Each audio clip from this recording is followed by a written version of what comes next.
Thanksgiving dinner at the Chen family house was a tradition that felt more like an interrogation. At 29, I was the only unmarried woman at the table, and my grandmother never missed an opportunity to remind everyone of my apparent failures. "Look at this beautiful family," Grandma announced in Mandarin, gesturing toward my cousins and their children. "Everyone successful, everyone normal. And then we have Lucy still playing with rockets like a child instead of finding a husband." The dining room fell into that familiar uncomfortable silence that always accompanied Grandma's assessments of my life choices. I sat between my teenage nephew and my great-aunt, picking at my turkey while my extended family exchanged knowing glances. "She works for NASA," Mom said defensively, though her tone suggested this was more embarrassment than pride. "It's a government job. Very stable." Cousin Amy laughed from across the table, bouncing her youngest on her lap. "NASA? What does she actually do there? File papers? Lucy's been saying she's a rocket scientist since college, but that's not a real job for women." I'd heard variations of this conversation at every family gathering for the past 7 years. My aerospace engineering degree and my position as mission commander were consistently dismissed as either clerical work or an elaborate fantasy. My family couldn't conceive that their quiet, bookish daughter had become one of the youngest mission commanders in NASA's history. "Why can't you be normal?" Grandma asked in English, her accent thick with disappointment. "Amy has 3 beautiful children and a successful husband. Your cousin David just bought a house. Even little Michael is engaged. What do you have? Pictures of space machines." The table murmured agreement. At 78, Grandma was the family matriarch and her opinion carried weight. If she declared someone a failure, the rest of the family fell in line. "She doesn't even live like a normal person," Uncle Robert added, carving another slice of turkey. "No boyfriend, no children, just that tiny apartment filled with science books and computer equipment. What kind of life is that for a woman?" I took a sip of wine and stayed quiet. My tiny apartment was actually chosen for its proximity to Johnson Space Center, where I spent most of my time preparing for missions that my family couldn't begin to understand. What they saw as social isolation was actually the focused preparation required to command multi-billion-dollar space exploration projects. "The problem is she thinks she's smarter than everyone else," Amy said, shifting the baby to her other arm.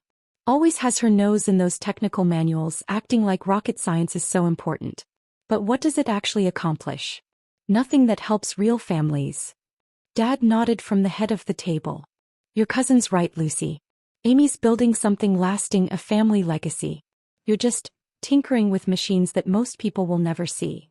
I watched this analysis of my career while thinking about the Mars probe that was scheduled to launch tomorrow morning. 3 years of my life had gone into designing the mission parameters, selecting the crew, and preparing for humanity's most ambitious exploration of the Red Planet. But to my family, it was just another example of my refusal to grow up. "She could have been married by now," Mom said with theatrical sadness. "Remember Kevin from graduate school? He was perfect, engineer, good family, ready to settle down. But Lucy chose space over love." Grandma nodded knowingly. "Always the same story. Too proud, too stubborn. Chinese women should be humble, should support their families. Not flying around pretending to be astronauts." The irony wasn't lost on me. While my family dismissed my work as fantasy, NASA had entrusted me with commanding the first privately funded Mars exploration mission. Tomorrow morning, I'd be responsible for launching a probe that could change humanity's understanding of our solar system. "What exactly do you do at NASA anyway?" David asked with the tone of someone humoring a child. "I mean, besides the space fantasies.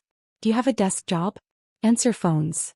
"I'm a mission commander," I said quietly. "I design and oversee space exploration missions." Amy rolled her eyes.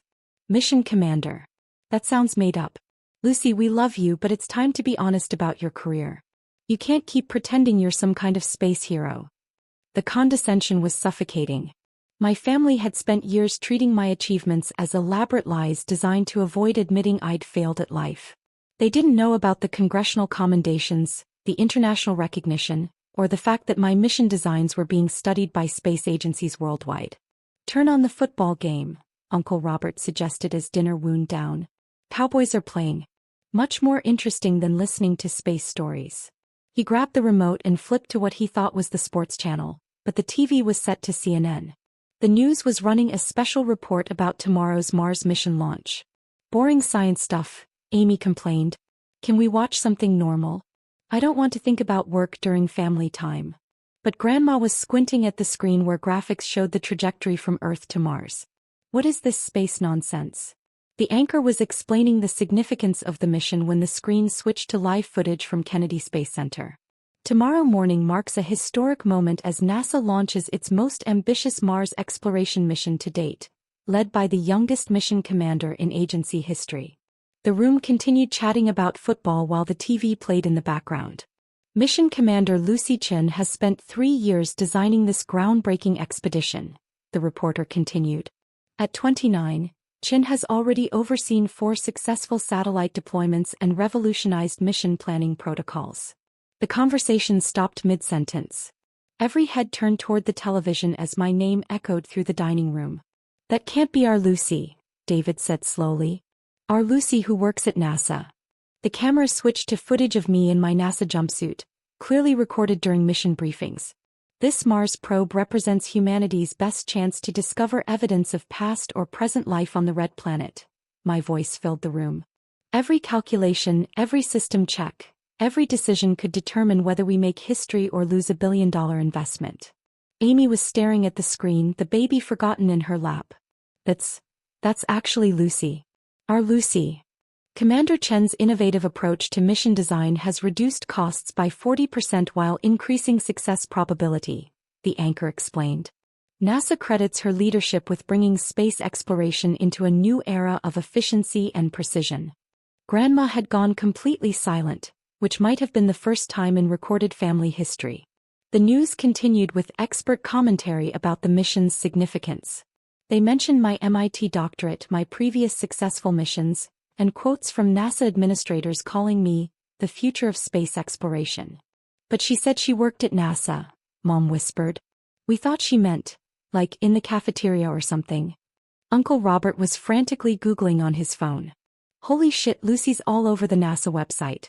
Look, Mission Commander Chen leads historic Mars exploration. Language, Grandma scolded automatically, but her heart wasn't in it.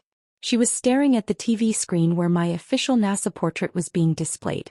The launch tomorrow morning will be broadcast live worldwide, the reporter continued. Commander Chen will oversee every aspect of the mission from mission control, where she'll spend the next 18 months guiding humanity's most sophisticated probe through 140 million miles of space. David held up his phone, his voice barely a whisper.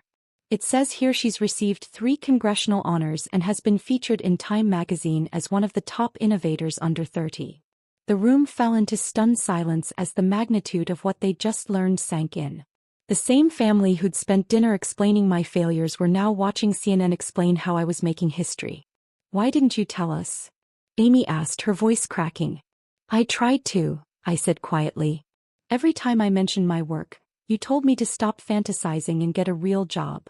The news was showing live footage from Kennedy Space Center, where technicians were making final preparations for tomorrow's launch. This mission represents a new chapter in space exploration, the anchor concluded. Commander Chen's leadership could determine whether humanity takes its next giant leap toward becoming a multi-planetary species. After the news ended, the dining room remained silent except for the sound of Uncle Robert still scrolling through articles about my career. Finally, Grandma spoke. Lucy, why you never tell us you are a real astronaut? Because every time I tried you called it playing with rockets like a child, I said, standing up from the table. But this is important, Mom said weakly. This is incredible. It was always important, I said, picking up my purse.